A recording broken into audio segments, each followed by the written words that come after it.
So I was torn about doing the intro to this video normally or just an excited, high-pitched squeal that only dogs can hear. Today I am sharing the dolphin that I drew using Inktense pencils for the new Inktense pencil tins.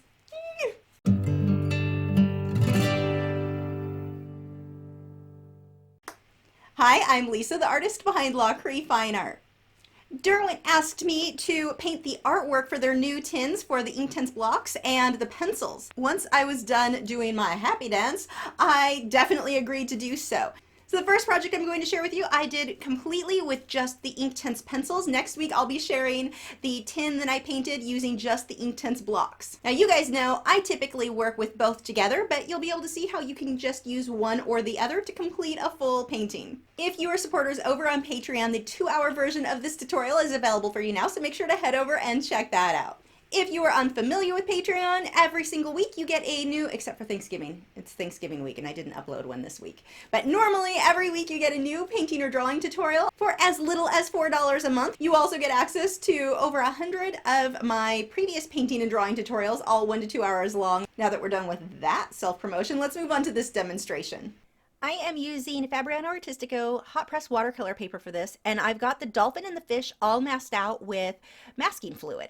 Now I'm sketching in my water surface. I'm using a fairly light blue pencil here. This is all going to get much darker when you add water. Anytime you're using Inktense, I strongly recommend try that pencil out on a scratch piece of paper and add a little bit of water to get an idea of what that's going to look like once the water is added.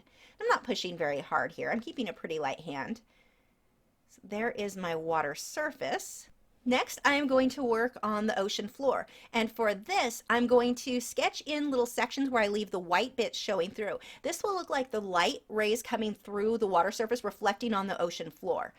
And if I cover too much with that, it's not a big deal. I can come back through with my white Inktense pencil and fill that in. The white is pretty opaque, especially if you scribble what I did for this project. I would scribble the white or whatever color that I needed onto a piece of sandpaper, and then I would lift that, just add water to the sandpaper, and then paint it directly onto the paper. And that would allow me to get, especially with the white, a lot more opaque than what I would get with using the pencil directly on the paper. Going to add a second color here. I'm going to go a little bit darker on some of these. You can see I'm holding the pencil to the side a little bit here. I'm not pushing hard. If you push too hard, it makes it difficult for the pigment to dissolve all the way when you add water on top. Now, I found some pretty happy news recently. Derwent did start testing some of these pencils for their light fast, actually, I guess all of the pencils for their light fast ratings when water was added, and it looked like about half the set, from what I was told, were light fast. Really excited about that. So I need to get that list. When I get it, I'll share with you guys. But I need to get that list so we know what we can use in our work that would be considered light fast. Especially for me, I like to mix these with water soluble graphite. It would be nice to have stuff that I could actually sell with this medium. Now with this darker color, I'm going to go ahead and fill in the background water. Notice how I'm moving that pencil. I'm kind of almost scribbling. I'm going every which direction. I'm not keeping this really soft like I would if I were using colored pencil. Once I go on top of it with the water, that's going to get rid of all of those pencil strokes. So I don't have to be that careful. The only thing I'm watching here is to have about the same amount of pigment everywhere so that I don't have hot spots where the pigment is much darker than others. So I'm not layering more on one section than any other, and I'm not pushing very hard on any of the sections. But you can definitely see my start and stop points with this pencil, and once I go over it with the water, those will be gone.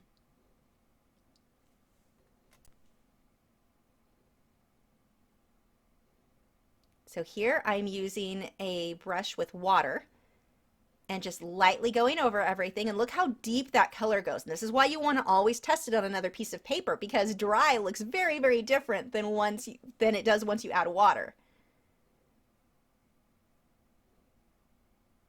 And I've got my paper taped down all along the edges with masking tape. This way, when my watercolor paper, if it starts to buckle a bit, when it dries, it will dry back completely in shape.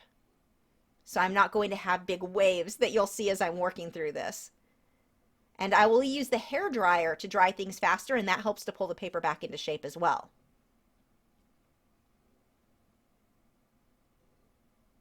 And this one is a Taklon bristled filbert that I'm adding the water with.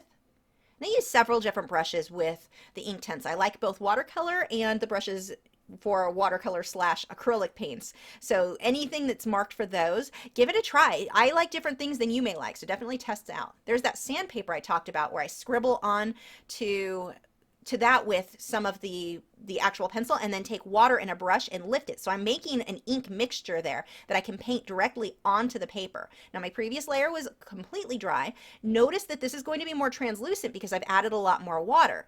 And this allows me to use the same colors I used before, but because there's so much more water, it's much lighter. I'm letting the white of the paper show through on a lot of this. Going right over the bottom as well. Now I dried that completely, and then I'm adding another layer. The same thing, I scribbled that pencil onto that piece of sandpaper, that sandpaper block, and then took a wet brush and lifted that off, made that ink mixture, and then painted it again right onto the paper. Now, this is where I usually would use the Inktense blocks to do that. It's a lot easier to make your ink mixtures with the blocks than the pencils. I like the pencils for smaller details and sketching things in later on, but you can do an entire piece with just blocks or just pencils if you don't have both.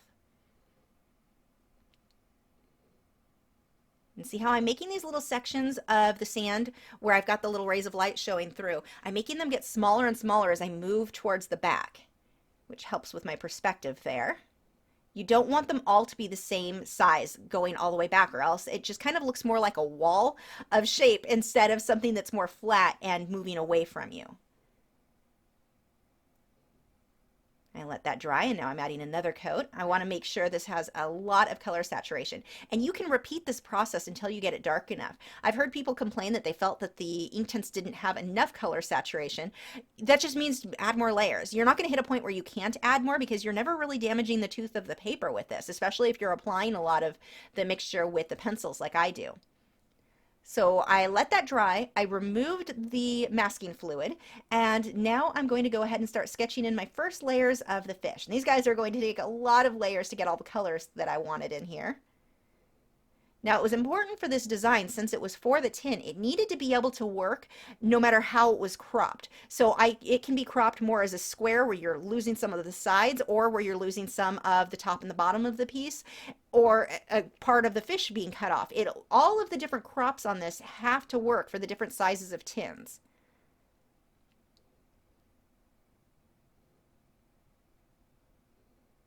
Starting with this magenta color, and watch how deep this goes. Once I add the water, it gets really, really dark.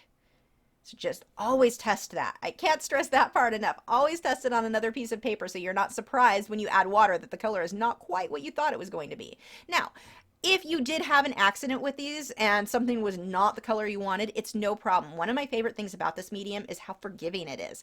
Where watercolor is a little bit harder to fix mistakes, these, it's very easy. All you would do is take your white and make an ink mixture out of that and paint it directly onto whatever area you wanted to fix, and then you can paint the color you want on top of the white when it dries. Blending that orange into the yellow there. That is way too bright right now. We'll tone that down later on. Gonna go ahead and dry those so I can go on to my next layer. Now when I dry things, it looks like my hairdryer is nearly touching the paper. It never is. It's always about a foot away from the project. The canvas, or the angle of the camera, gives the illusion that it's closer than it is. You don't want to get that hairdryer too close because you don't want to burn anything. So that is always at a distance. And I do use high heat and high airflow, but it's not very close to the paper. Now I'm using a liner brush, and I've made that ink mixture on my sandpaper block again, and then that way I can paint tiny, tiny details that'll go tinier than the pencils alone will go. That liner brush can get really fine details. And that is a synthetic hog-haired liner brush. I can't tell from here. I want to say it's a number 1 or a number 2, or it's a round. I painted this a while ago. I really don't remember at this point. Any of those brushes would work though.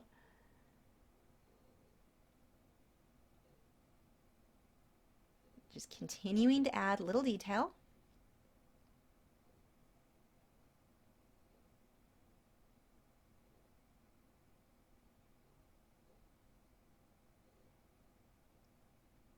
And these pencils do sharpen to a pretty fine point. You get them too sharp, they will crumble and break a little bit, but you can still sharpen them pretty fine. Not as fine as I can get like an oil-based colored pencil. Those are a harder lead, so I can sharpen, get to a longer point with those. But these aren't bad.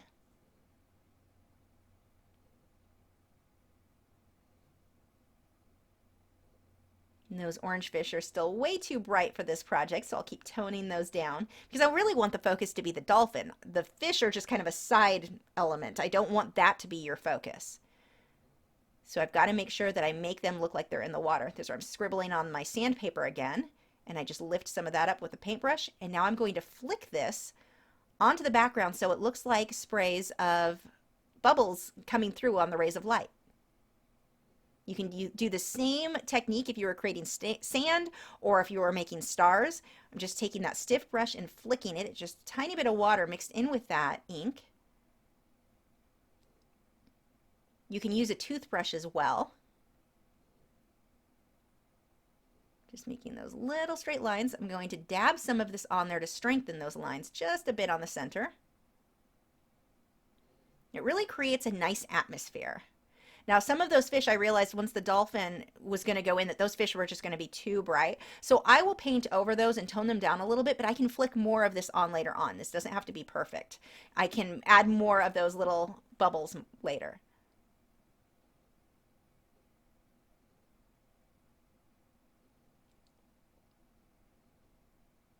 So there is what my finished painting is going to look like. So let's go ahead and start on the dolphin.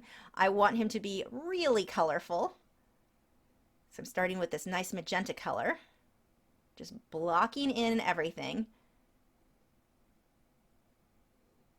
And I'm just going to layer until it looks right. It's not something where I look at it and go, okay, I know for certain I need to put magenta first, and here's the formula for how much magenta, and then I'm going to add the purple and then the grays.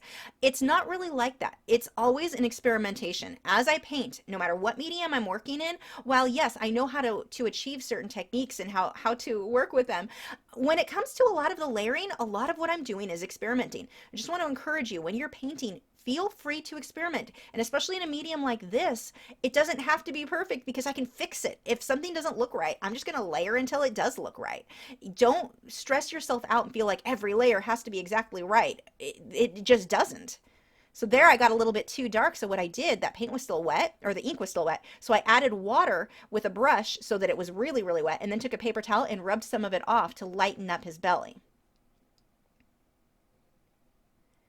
But I think this is such a good example. When you look at the colors of this dolphin, a lot of people get very scared when they start with layers like this, that, oh my gosh, I ruined it. This isn't what I wanted it to look like. You keep layering it until it does.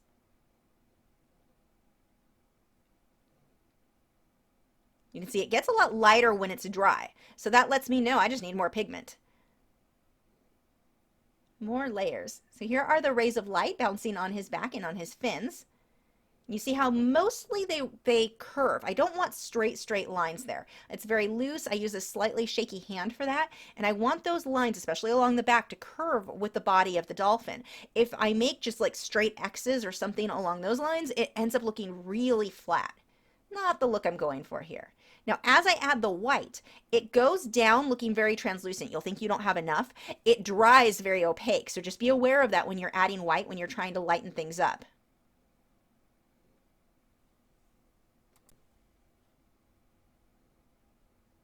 When I add the rays of light, I want to do this in several layers. I'll have my base layer like I'm doing now, and this is going to be a little bit thicker than what I will do on my final layers. I'll get to the point where my very final layers, which go on top of what I have here, I'll just dot in with a liner brush. Very, very tiny details. So gives you that look where it's softer and they get to where it's a harsher white line towards the inside of each of these reflections.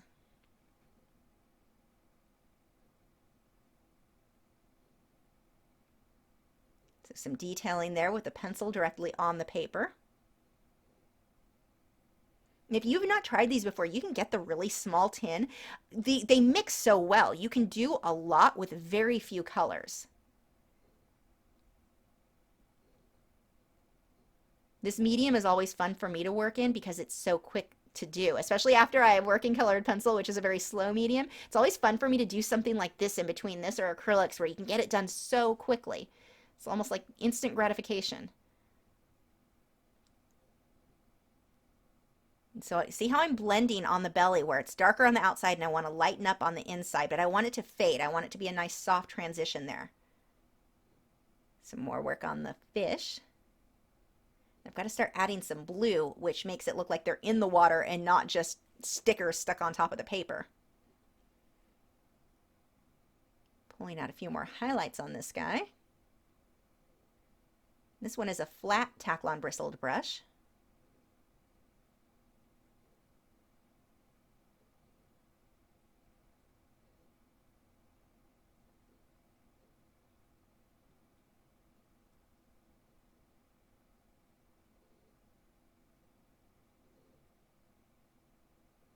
See how some of these are starting to get smaller. I want variation. I don't want all of these rays of light to be exactly the same. Now right now they're all too harsh because I still have to go on top of them with another color to tone them down.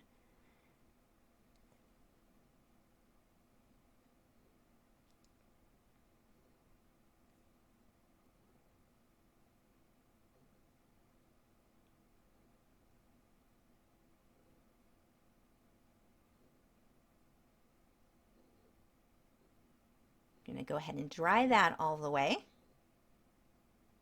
Now I'm washing blue over it, and I made that mixture on the sandpaper block, and I'm just going lightly over some of this because I want him to look like he's in the water too. Right now he's too purple. He doesn't look like he's in this color of water. If the water were purple, I could go ahead or had a purple tint to it. I could leave him that purple, but it wouldn't make sense to just go straight into something that bright when there's no purple in the background. I always like to pull whatever colors are in the background into my subject so they look like they're a part of the same scene. Especially in a case like this where I used so many different reference photos. I'm going to go ahead and define these rays of light reflections a little bit more. Now with the pencils, you don't always have to add water to it. If there's an area that you just like how it looks with the pencil, leave it with the pencil.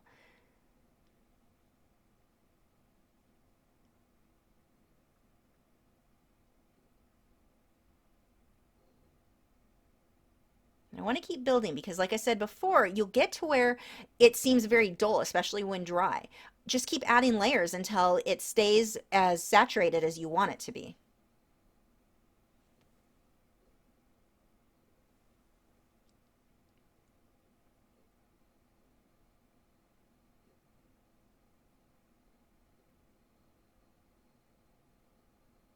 Taking a little bit of an orangey color I mixed and going over the rays of light. I'll have to pull some of those back out because I don't want it to stay that orange. Going to go ahead and dry that.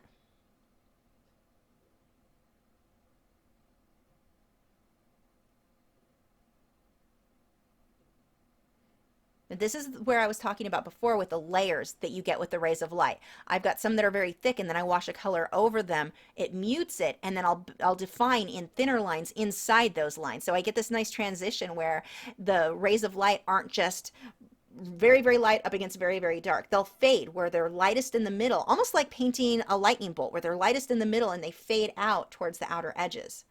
And of course, don't forget to get variation there.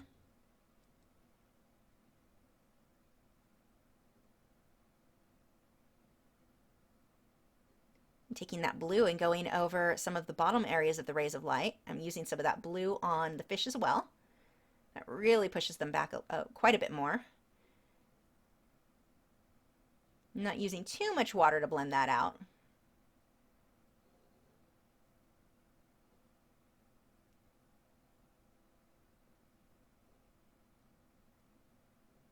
And darkening these colors up again.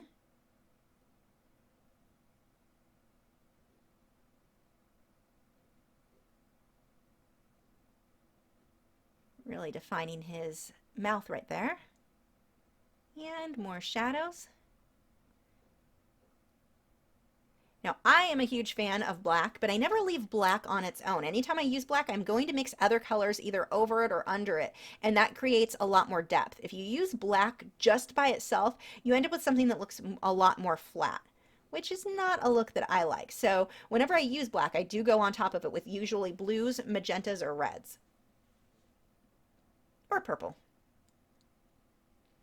Giving those fish some eyes. I kind of painted over them when I put highlights a little while ago.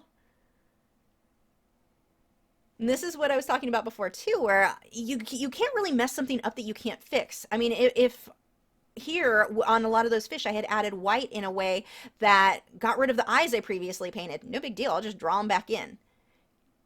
So I've got to take some of these rays of light coming through and put them on top of the dolphin. Some of this I'm dabbing with the brush and some of it I'm flicking.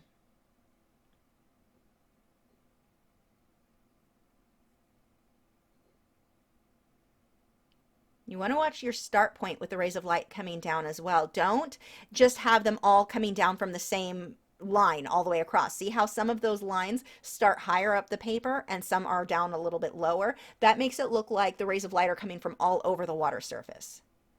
So we'll draw some bubbles in there. I'm going to start by painting in with my liner brush. I made my mixture with white on the sandpaper block again, and I'm drawing in the white circles. And then I'll go through and shade my darker colors.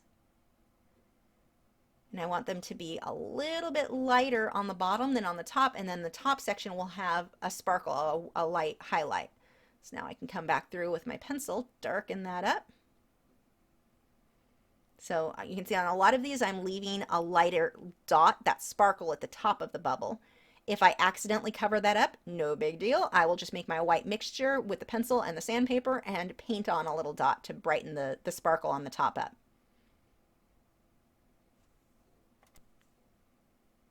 These little shadows make such a difference on those bubbles. It gives the whole piece this sort of sparkly look.